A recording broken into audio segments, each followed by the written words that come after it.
Leaders, real life leaders. Hey guys, welcome to today's episode, and we are so excited. We have Minter Dial, who is an amazing author, and he is the master of delegation and leadership. So he's got so many great books. I think my favorite is the one called You Lead, and we're so excited to have him all the way from England, correct? London, England, indeed, London, Chantal. England, yes. So Minter, welcome. Thank you very much. The queen of delegation.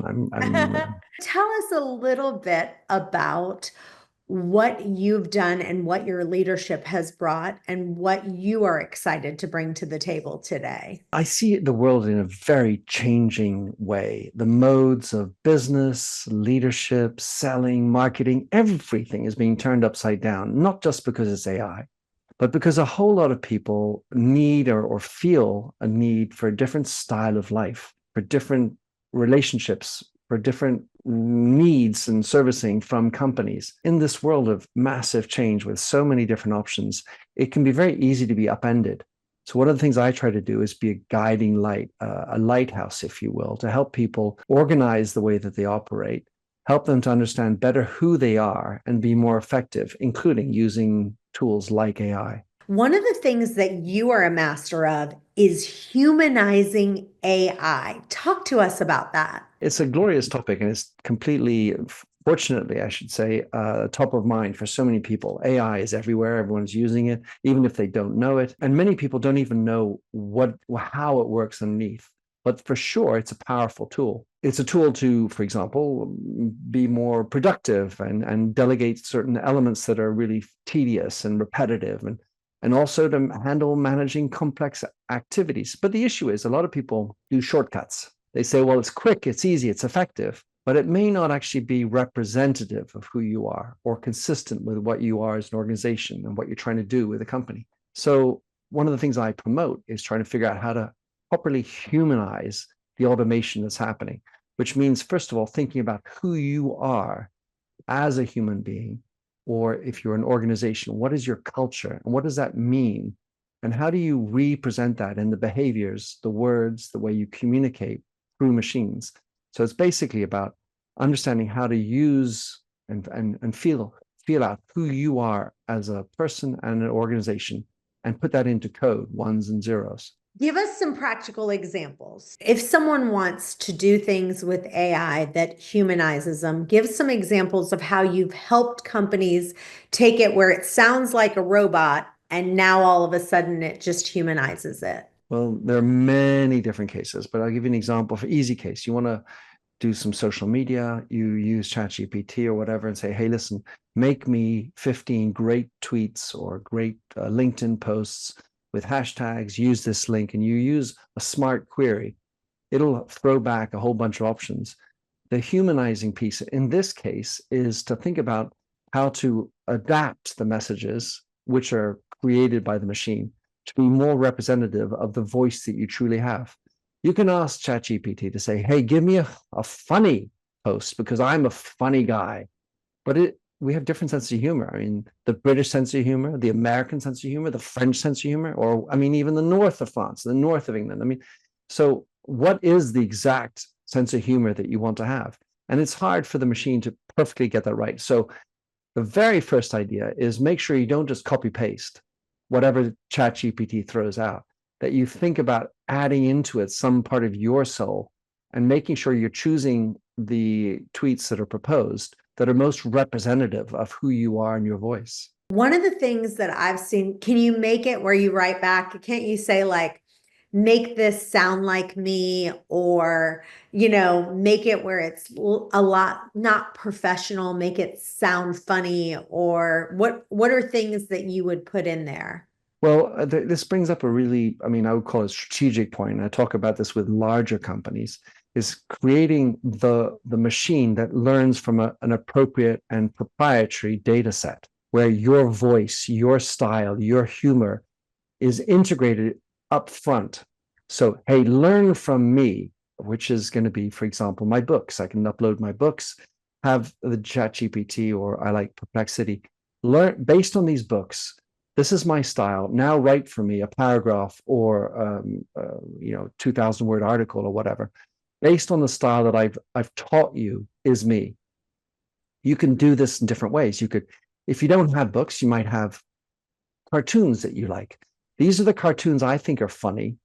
These are the type of humor that I think is funny. Based on that humor, can you rewrite this really boring piece of text that I wrote for LinkedIn and make it funnier according to Doonesbury or, Peanuts or whoever it is that you like, to allow it to learn better. But by the way, even then, and still then, you should reread and make sure you own the text that you're publishing, because it's going to come out under your name.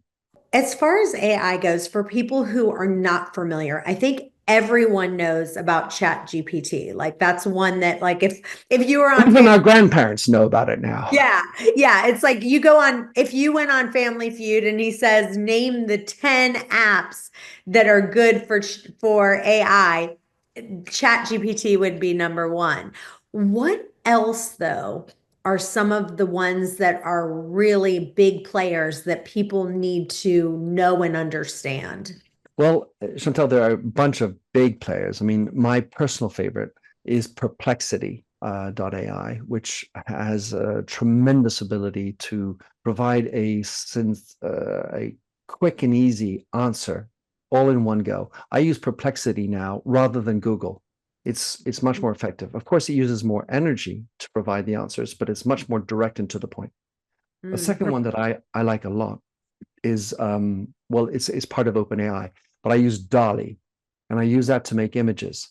I have a specific thing I like to do. It's called play paddle tennis, which is a sort of a raging sport outside of the United States. But if you ask the Dolly to do an image that's around the sport of paddle tennis, it has no idea about it. So what I needed to do was upload into Dolly images that reflect what I'm looking for. So specifically, I gave it a learning data set around paddle tennis that allowed it to understand what is paddle. And then when it makes the image now, I want to do a paddle tennis and shows a woman and a man who are talking together with a paddle racket. It understands what I'm saying. So basically what I'm looking at here is how to help your AI come up with closer to what you look for through the data set or the learning data set that you provide it for. That one's the Dolly AI app. Is that the one you're talking about? Yeah, that's part of OpenAI or OpenArt that uses Dolly underneath that. Dolly 3 is the latest version. So those are two. And there's a third one that I really like, and you're in podcasting. It's called FlowSend AI. And what it's great about doing is specific to the needs of a podcaster. So helping to make a transcript, helping to do tweets, LinkedIn post, the excerpt, keywords, and there everything is specific to the world of podcasting. And my point here is that whatever area you're in, there is now an AI for that. You guys, some of you are doing the old way of real estate instead of the new way. So the old way is magazines, open houses, newspapers, door knocking, cold calling, pop buys. A lot of you are like, what the heck is a pop buy? So if you're younger, that's where you just pop by someone's house and you say, hey, I was popping by, I thought about you, and give them a little $5 gift. Well, guess what? If you're still doing things the old way, I want to teach you how to do it the new way. And that is through social media, video, running ads, and digital marketing. And we have a course that you can get all on digital marketing. I want to show you, go to chantelray.com/course and learn the new way of digital marketing. chantelray.com/course. Now, one of the things that you are so good at, I know that you were the CEO of Redken, which is a really big deal. Tell us some things for medium-sized businesses where they are kind of not small anymore. They're trying to scale and they're stuck.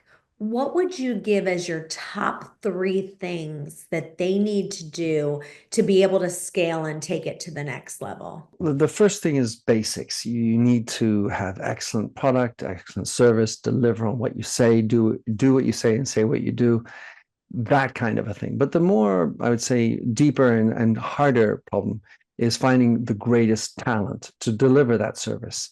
And so how do you do that? Well, you need to be able to find people with the right mindset. I think it's much more important to hire for attitude than for competency. In order for that to work, you need to really understand what you're looking for and probably be able to accept that people are willing to or able to come with their imperfections, because no one's perfect. We've created a state where there's so many employees who are disengaged, not properly attracted and into it. You're the entrepreneur, you're running the business, you're excited about it. It's got your name on the front door, but hey, not everyone else shares that enthusiasm. So how do you find employees that share that common enthusiasm, that strength? So finding the right profiles, looking for attitude over competency, it's great. The last piece is, what is your business about? And too often, especially in the smaller businesses where you don't have time to think about truly what is your brand? What does your brand stand for? Tend to talk about things like, well, think about how you can contribute to the world to make it a better place, not just sell your widgets or your shampoos or whatever, but how you kind of contribute to make the world a little bit of a better place, not the whole world, some part of the world. So when I was running Redken, we had a purpose, and that purpose was to earn a better living and live a better life. And what we did at the company was to make sure that the employees themselves felt that they could earn a better living and live a better life while working at Redken, selling shampoos. We made sure that the distributors, who are distributors selling those products into hairdressing salons, the distributor principal, the distributor sales consultant, were able, they too, to live and experience what it's like to earn a better living, live a better life.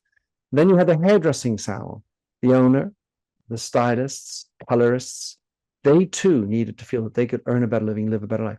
So here what I'm talking about is making some kind of purpose that everybody can feel, experience, live. And that is what tends to create the glue of the company, and two, to propel you to want to do more, to do bigger, do better, and faster. When you're a small company, these medium-sized companies that are plateaued, the thing to think about is, what is your brand and what does it stand for? These are your values. What are you going to stand up for? Don't just run over and do all the things that everyone says is really cool and trendy today, because that's just ticking boxes. Figure out, what do you stand for that you are deeply invested in, that's so powerful? Because charities are great, but which charity do you want to actually invest in? Or what is your purpose that is singular to you and resonates with you, your employees, and your team? And that will help you to rock it off. So one of your books called Future Proof, you talk about how to get your business ready for the next disruption.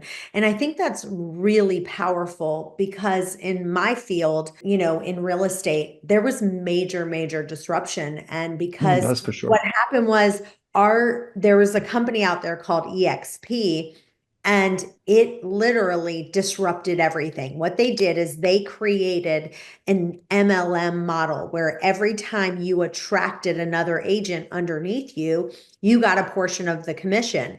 And they were giving 50% of the profits back to the agents that attracted other people. And now they've created this massive disruption.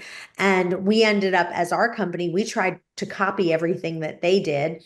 And then they copied a bunch of stuff we did. And then finally we ended up merging in with them because it made the most sense to do a merger with them. But they were a huge disruption, right? And then we became a disruption. And then the two of us kind of, disrupted together. But I know you were the CEO of Redken. Give us an example of something you did while you were CEO that disrupted that industry.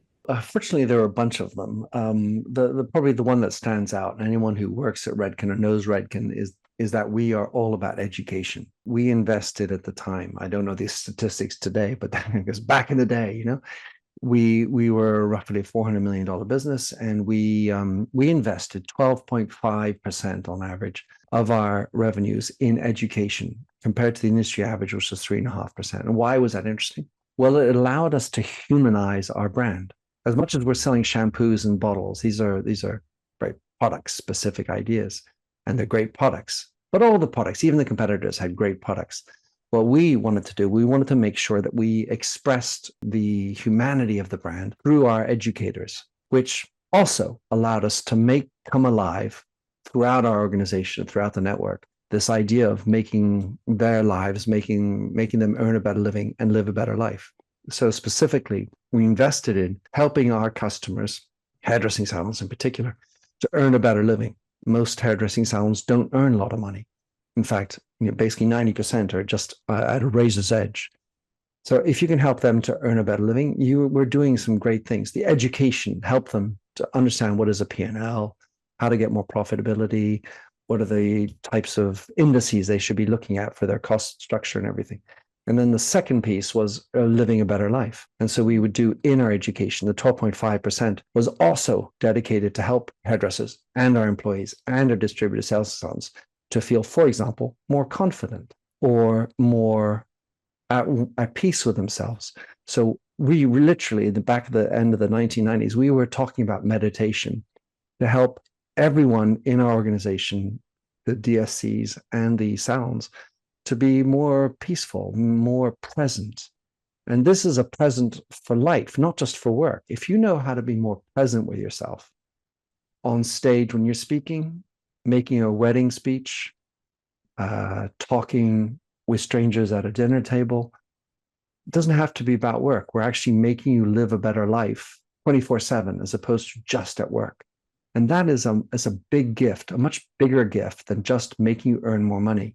100%. And I think that, getting businesses to think about passive income ideas for service-based businesses and having them, figure out how they can make money even when they're sick, coming up with, okay, for your business, because right now everyone is saying, I'm tired of working my butt to the ground. I need to come up with passive income. I saw this one business where this guy, it was a boiled peanut business. And what he did was he created a vending machine where he could, have this vending machine, and he took his boiled peanuts and created a vending machine and then started adding other products in the vending machine. But at least he's, if he's on vacation or he's not there, he's still, selling his boiled peanuts, but just and coming up with ways where, like for the company I'm with, it's every time you attract someone, you're now getting a piece of that revenue, not profit. You're actually getting a piece of the revenue, and having that mindset, I think, is where the market is shifting to, because passive income is kind of where it's at, where people are kind of shifting their mindset. They don't as much care about making more money for earned income. They want to figure out ways they can make passive income.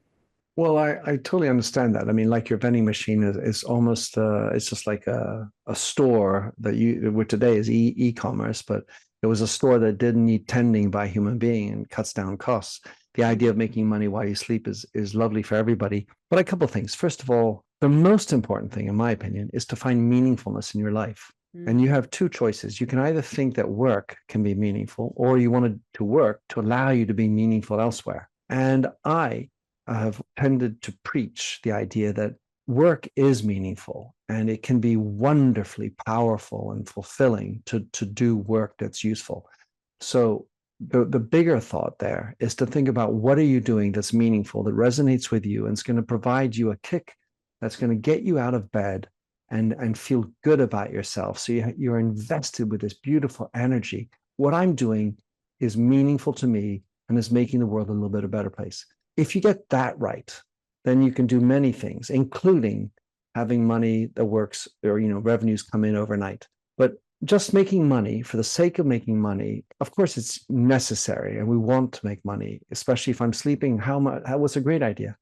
But I know some people who are doing that, but what they're selling is completely unethical, and I wonder how they sleep at night, even though they're earning money. I think the bigger question is to think about what's meaningful. Today, in my opinion, Chantel, we're living in a crisis of meaning. There's a lot of mental health issues, and there are a lot of people that are just running around doing stuff, and they don't understand why they're not feeling fully fulfilled, and then they're burning out. So I think it's much more important to architect yourself around doing something that's meaningful, where you feel like you're contributing to something bigger. And I'm not saying do something, to fix poverty around the world or starvation, or whatever. Do something that's just a little bit bigger than what you're trying to achieve. And then you're going to feel you have that extra energy, and that beautiful sense of energy is going to attract better people to want to work with you.